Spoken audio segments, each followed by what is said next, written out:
what's going on, guys? Welcome to the CEO Sports Show for November 23rd, 2025. And on today's episode, we are going to be reacting to everything that happened in week 13 of the college football season.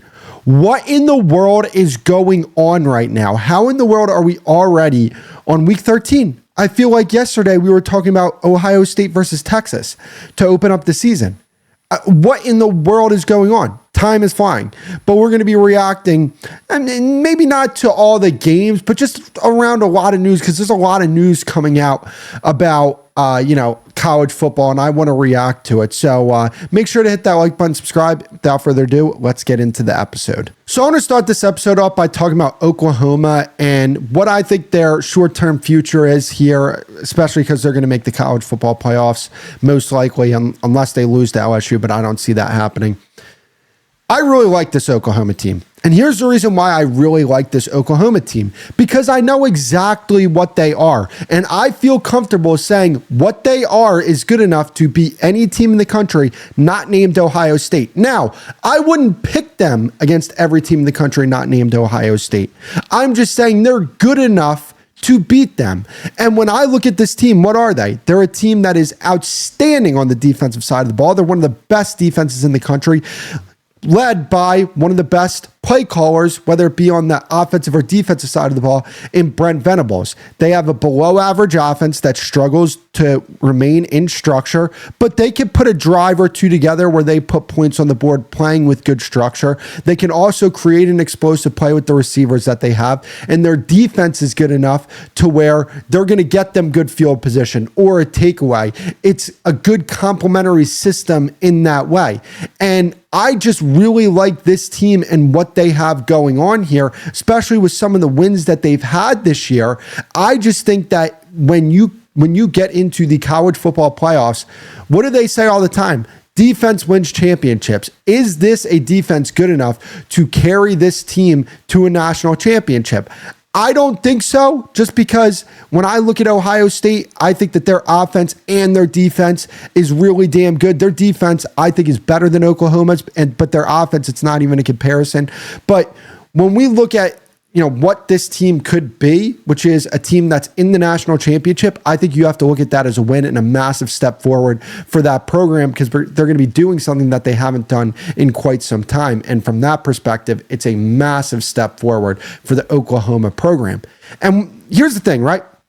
When you look at Oklahoma, they have one of the best resumes in the country. Ranked wins against Michigan, Tennessee, at Alabama versus Missouri. They have one of the best resumes in the country. And we knew coming into the season that they were going to have a really difficult schedule. And for them to only have 2 losses so far and for them to be 9-2 this season, I think is quite impressive. Brent Venables absolutely deserves some credit. Everything that's going on with this program right now and the direction and where they're going, I think you have to give a lot of credit to Oklahoma because they deserve it. Did they have some rough losses here against Texas and Ole Miss? For sure, absolutely. They needed to pick up one of those 2 wins, but they're going to make the college football playoffs, and they may be in a position where they host a home playoff game. So from that perspective, if you're Oklahoma, you have to feel really good about your chances to win not just one, but multiple games in the college football playoffs, because you've proven to the country and to yourself that you've been able to beat plenty of ranked football teams. And when you look around at the country, right, because people are going to say, well, look at the offense for Oklahoma. I will say this, outside of Ohio State, there's not a single team in the country that I feel like is like flawless. I just don't feel like that. All these teams have struggles, whether it be on the offensive side of the ball or the defensive side of the ball. Oklahoma is just one of those teams. And when you look at all of those teams that are up there, I feel like Oklahoma can beat any of them, not named Ohio State. That's just the way I feel. And you never know. You get into a game with Ohio State, if you're Oklahoma, with that defense, can they make some things happen against that Ohio State offense? I don't know, because that is a really high-powered unit. And I just think that in that game, it would be a little too difficult because of the fact that I don't think the offense would be able to move the ball on that Ohio State defense. That would be difficult. But can they beat Texas A&M? Yes. Can they beat Indiana? Yes. Can they beat Alabama. We know they can. They beat them in Tuscaloosa. They can beat all of these teams. Can they beat Georgia? I think they can. Can they beat Ole Miss? I think they can, even though they didn't. So that's where I come from with Oklahoma. Like, we could talk about, what this team is. And I think if this is any other year, maybe you would have a good point, because when you look at the landscape of college football right now, the teams they're not that great. There's not a great team in the country outside of Ohio State. I just don't feel like that. So from that perspective, I think that they're in a really good spot with where they are right now as a program and as a team for this individual season. And I think that one thing that Oklahoma should absolutely be excited about is Brent Venables, no question about it, is the guy for them. I am such a big fan of Brent Venables. I think what he did with Oklahoma this season, and with the fact that their offense has been as average to below average as it's been, but yet they're still winning games. And I don't think that this is like the most talented defense in the country. They have talent on this defense. Do I think it's like Ohio State? No, I don't think it's that. I even think that LSU might have a more talented defense than them, right? But they're still able to be one of the best defenses in the country because of the fact that they have a legitimate difference maker on the sidelines. When you talk about legit difference makers when it comes to play callers, I think that, when you talk about head coaches, the two that I think make as big of a difference as anybody in the country are Lane Kiffin and Brent Venables when it comes to calling their side of the ball.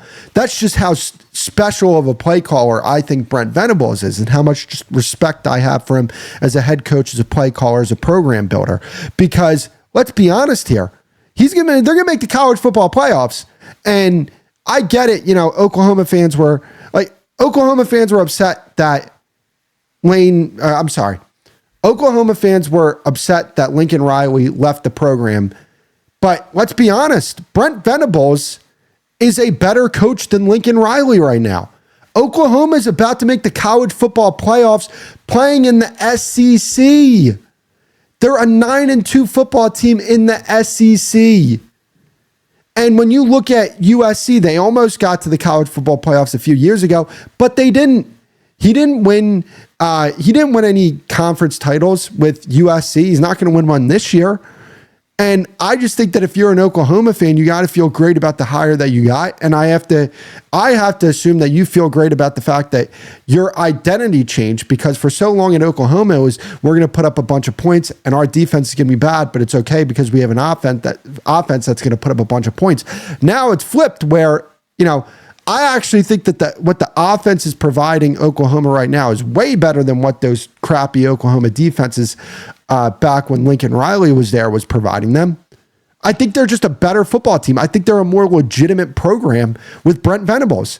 That's just the way I feel about him. Like, I think that teams do not want to play Oklahoma. They don't, because they know that's a tough puzzle to solve there with Brent Venables' defense. And you're going to get beat up playing Oklahoma. That's just what's going to happen.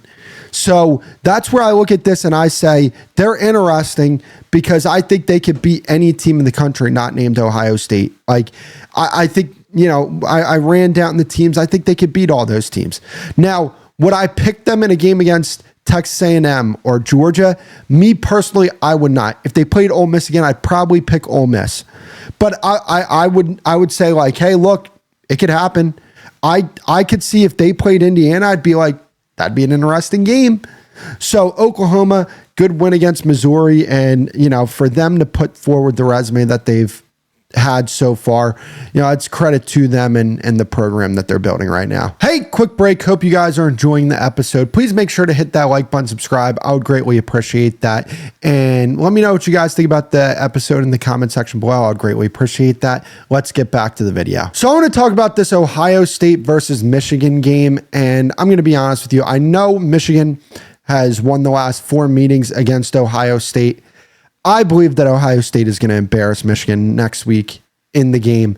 And here's the reason why I think that. Because Ohio State is the best team in the country. And I think that the separation between Ohio State and Indiana, who I think is the second best team in the country, is so wide that when you compare the already wide margin that Ohio State has with Indiana and you compare it to a team in Michigan, who I don't think is necessarily close to Indiana, that's how wide of a margin I think the two teams are when it comes to their personnel and their talent. I like Bryce Underwood, and in this spot, I just think it's too big for him. I think that Bryce Underwood's going to be a really damn good football player. I really believe that. I know he struggled his freshman season. I believe in the talent. I think he's going to put it together, and I think he's going to be a really damn good football player. But I just think in this spot against Ohio State, who might have the most talented defense in the country, I think that they do, and they have a play caller that is really dialing it up. I just don't see how Bryce Underwood in the Michigan offense is going to be able to consistently put points on the board against Ohio State. And I don't know how they're going to keep up with that defense. They just don't have the firepower. And that's where I come to my conclusion in this game, where I say, oh, no, Ohio State is going to beat the brakes off this team, because this right here is the moment for Ohio State. They know they can win a national championship, and that's great. But no matter how great that national championship felt last year for Ohio State, there was that asterisk because they lost to Michigan. I don't think they're going to let that happen this year. I think they're going to beat Michigan, and I think they're going to be on the path for another national championship because they're the best team in the country. I just think the talent level between them and everybody else, it's just different. It's just, this team is full of first-round picks. Julian Saying, the quarterback, I know he's not coming out this year. He's going to be a first-round pick. Smith, Carnell Tate, first-round picks. Downs, Arvell Reese, first-round picks. Like, they have NFL players all over the field in this team, on both sides of the ball. They're just that good. This is a team that just transcends years. I think they could beat they beat the Ohio State team from last year. Like, I think that they compete with the great teams of the last 10 years. That's how good I think this team is. I just don't think that people have really been able to grasp how good this team is because the schedule just has not been that good. But I think that this is a team. It's just because of this defense. Like, this defense to me at every level of the field just has guys that are going to be playing for a long time on Sundays, that are going to be making an impact for a long time on Sundays. I just don't think Michigan has that. And that's where this comes down to. I think that when you look at Ohio State, they have the advantage over Michigan in every aspect of this game. When you look at the coaching staffs, Ohio State's coaching staff is way better than Michigan's coaching staff. Quarterback, Ohio State has that. When you look at the offense just as a whole, Ohio State has that. Defense, Ohio State has that. I don't see where the advantage for Michigan is. I don't see it. Last year, Michigan had some guys that they're playing on Sundays right now, and they're going to play on Sundays for a very long time. There were still players left over that played big roles in that national championship team.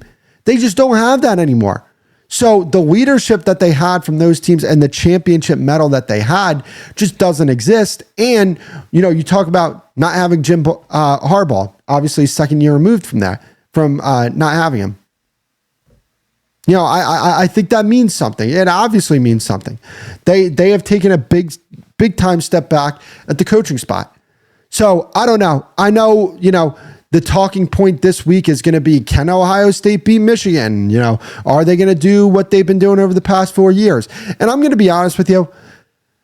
I know Michigan has beat Ohio State over the past 4 years, but if I'm being 100% honest, I don't believe in one team having another team's number when it comes to college football, just because the personnel is consistently changing. This isn't the NFL where there's more longevity with the personnel, where, you could be on a team for the first 4 years, right? Like what your eligibility would be if you played college football. But then that's just your first 4 years. You get second, potentially third contracts. Again, there's just more longevity with the personnel, right? College football, it's completely different. And I think that this is like, Ohio State needs to win this game. There's no ifs, ands, or buts about it. They can go on another championship run, and that'll be great. And obviously the fans would be happy about it. The administration would be happy about it. But there's just always going to be an asterisk if they don't beat Michigan. And I think that's going to be a driving force for them in this game. And that's where you talk about part of the advantage that Ohio State has. That's part of the advantage. They want this game more than Michigan wants it. They're not worried about a national championship run at the current moment. They're worried about beating Michigan. They want to beat Michigan. Their eyes are not set on something greater because they did that last year, and look at what happened. They lost, and they lost in an embarrassing fashion. I don't know. I believe in both the offensive and the defensive play caller for this year's Ohio State team more than I did last year's Ohio State team, right? You look at, when it comes to Ohio State and their personnel, I think their personnel is even better this year than it was last year on both sides of the line of scrimmage, both sides of the ball. I mean, I don't know. I'm high on this Ohio State team. I think they're the best team in the country. And I think that, they're hearing the chatter of, you guys haven't really played anybody. You guys can't beat Michigan a year removed from winning a national championship. You would think like, hey, I don't know. We just won a national championship. Maybe we shouldn't be hearing the type of chatter that we're hearing right now because we've proven to people that we can win on the biggest stage. But they're hearing it. And I think that, they're going to welcome that. So, yeah, I think Ohio State's going to beat the brakes out of Michigan next week. Hey, quick break. Hope you guys are enjoying the episode. Please make sure to hit that like button, subscribe. I would greatly appreciate that. And let me know what you guys think about the episode in the comment section below. I would greatly appreciate that. Let's get back to the video. So I want to talk about Virginia Tech hiring James Franklin and why I'm just such a fan of that move. Virginia Tech made the right decision to hire James Franklin. Even though a lot of Penn State fans may disagree with that statement, I personally think that where Virginia Tech is as a program and where Penn State is as a program, they're on two different paths, right? Virginia Tech is trying to get to relevancy. Penn State is trying to win a national championship. And for a program that is trying to get to relevancy, James Franklin is the perfect fit for that type of program. And when you look at the ACC, there is no powerhouse in that conference. James Franklin very well may be the best coach in the entire conference day one. That's how good of a coach I think James Franklin is. Yes, he wasn't able to get Penn State over the top. No doubt about it. And he deserves criticism for it. And he deserved to get fired from Penn State. But he also deserved to be coaching college football. And for him to land at Virginia Tech, I personally think that that is such a good fit for him. And I think he's going to be able to build that program into relevancy in the ACC.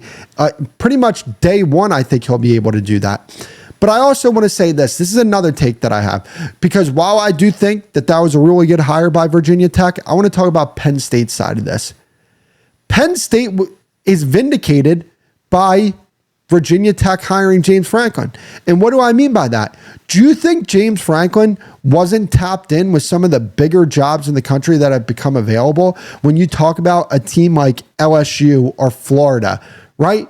I'm pretty sure that he inquired, hey, would there be interest here? And they probably said, respectfully, we're not interested in exploring your services. And he was probably like, fine.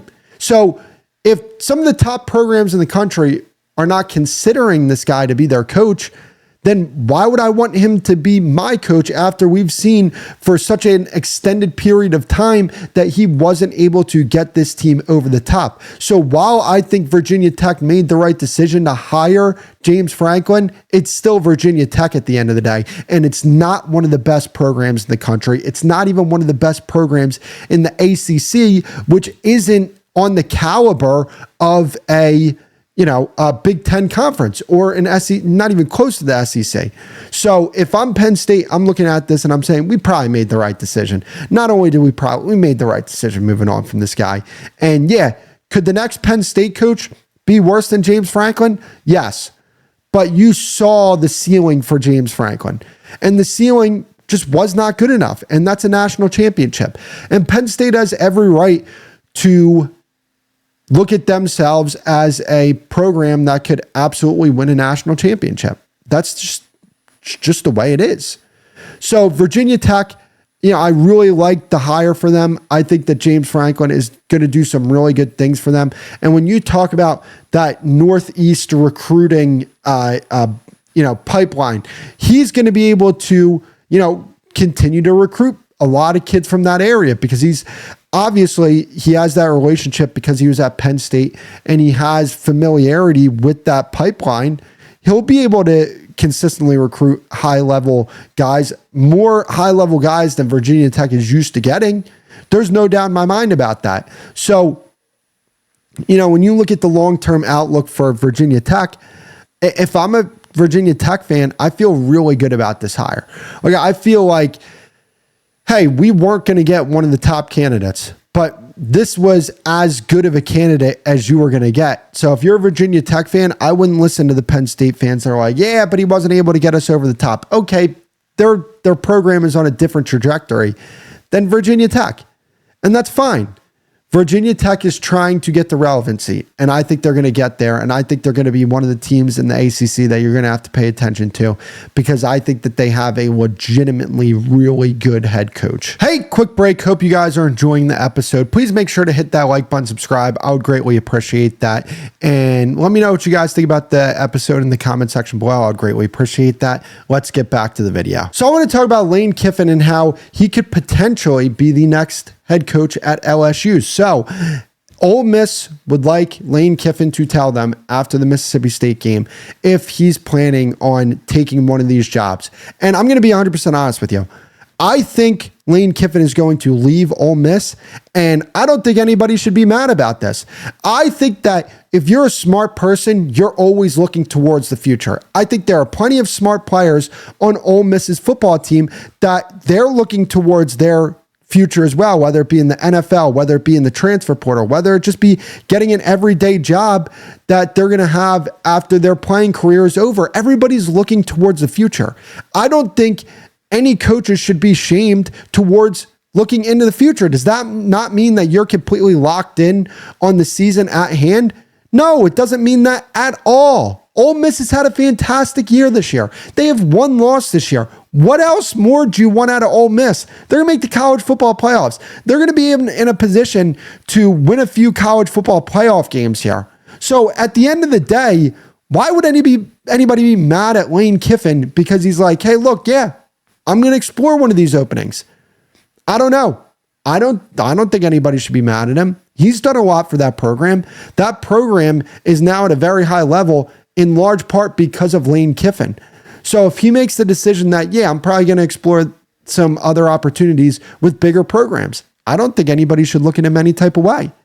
And I'm going to be honest with you as well.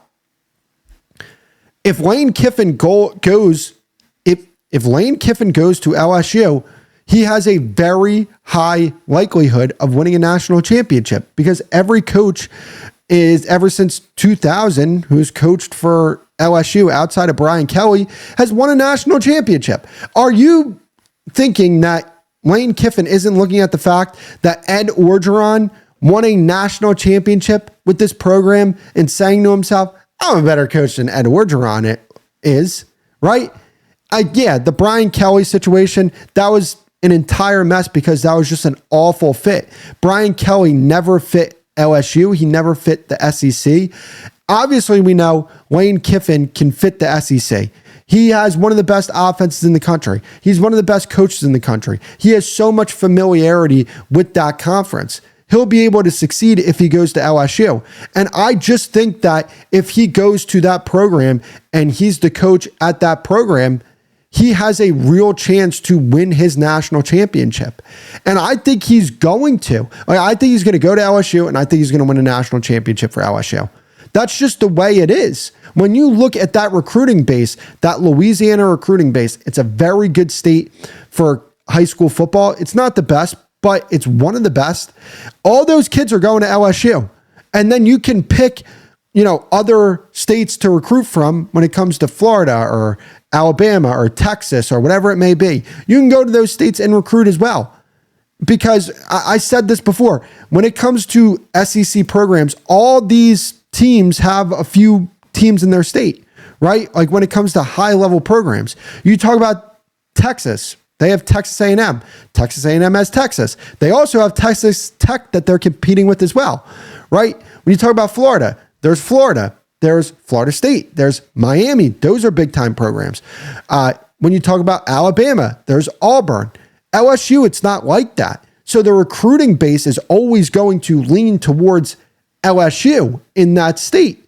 So now you can venture off into other states and see if you can get some guys out of their states and where they're at to come play for you, because LSU is a gigantic program, right? A lot of the best players in the NFL that are playing on Sundays at a high level played where? They played for LSU. When you talk about Justin Jefferson, Jamar Chase, Derek Stingley, Joe Burrow, obviously, how could I forget about him? There's so many guys that are playing at an extremely high level and that have played at an extremely high level that wore the purple and gold. And I think that that's extremely attractive to recruits. And not only is that extremely attractive, Lane Kiffin is extremely attractive to those recruits as well. So that's why I think he's going to end up going there. I'm going to be 100% honest with you as well. Lane Kiffin is going to leave Ole Miss. But you want to know who I think would be an awesome replacement for Lane Kiffin? It would be John Gruden. I think John Gruden would be an outstanding replacement for Lane Kiffin. He's a guy just like Lane Kiffin has a big personality. He's a guy just like Lane Kiffin has an offensive identity to him. He's a guy who wants to get back into coaching. This guy is a Super Bowl champion. And he's a guy that I just think is up with the trends when it comes to football as a whole, whether it be college or NFL. This is not a guy that was just out and doing his thing with a 24-year-old girl like coach who coaches at North Carolina. I don't think that's John Gruden, right? I think that John Gruden is a guy that's going to be able to come in and day one, he's going to really be able to make a difference for that program. And I just think that that would be a great place to go if you're Ole Miss. And I think that that's a guy that they should absolutely consider because he obviously wants to coach again. And I think that replacing Lane Kiffin with John Gruden would be an awesome replacement. So that's going to be it for the episode there, guys. If you haven't already, please make sure to hit that like button, subscribe. I would greatly appreciate that. And make sure to check out the other shows on the Crutchman Media Network. They're on the homepage of the CEO Sports Show. And I will see you guys in the next episode. Peace.